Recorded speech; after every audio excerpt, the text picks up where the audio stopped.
અગાઉના વિડીયોમાં આપણે 6 અંકો સુધીની સંખ્યાઓ વિશે જાણ્યું. આ વિડીયો દ્વારા આપણે શીખીશું 6 અંકો સુધીની સંખ્યાઓની સરખામણી કરવી, ક્રમમાં ગોઠવવા અને સંખ્યા બનાવવા માટેના ઉદાહરણ. આપેલી સંખ્યા માટે ભારતીય સંખ્યા લેખન પદ્ધતિ અને આંતરરાષ્ટ્રીય સંખ્યા લેખન પદ્ધતિ પ્રમાણે અલ્પવિરામ મૂકીને તેનું સંખ્યા નામ લખો અને વિસ્તૃત રૂપ મેળવો. ભારતીય સંખ્યા લેખન પદ્ધતિમાં અલ્પવિરામ જમણી બાજુથી 3 અંક પછી 1000ને દર્શાવવા માટે, પછી આ અલ્પવિરામ 2 અંક પછી લાખને દર્શાવવા માટે કરવામાં આવે છે. આ રીતે આ સંખ્યાનું સંખ્યા નામ થશે 3,54,572. આંતરરાષ્ટ્રીય લેખન પદ્ધતિમાં અલ્પવિરામ જમણી બાજુથી 3 અંક પછી 1000ને દર્શાવવા માટે, આ અલ્પવિરામ 3 અંક પછી મિલિયનને દર્શાવવા માટે વપરાય છે. આ સંખ્યાનું સંખ્યા નામ થશે 354,572 અને તેનું વિસ્તૃત રૂપ આ રીતે થશે.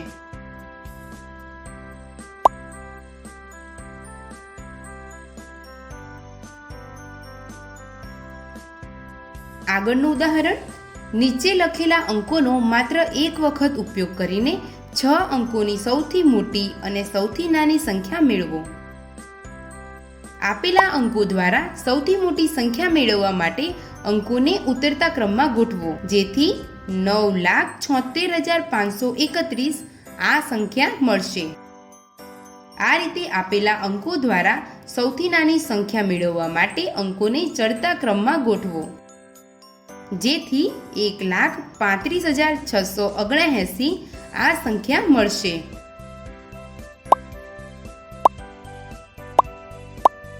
આગળનું ઉદાહરણ. ટેલિવિઝન બનાવવાવાળી કંપનીએ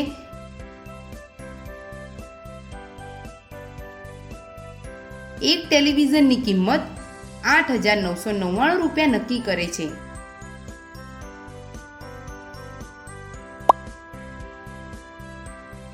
જો કોઈ વેપારી 50 ટેલિવિઝન ખરીદે છે તો તેને કેટલી કિંમત ચૂકવવી પડશે?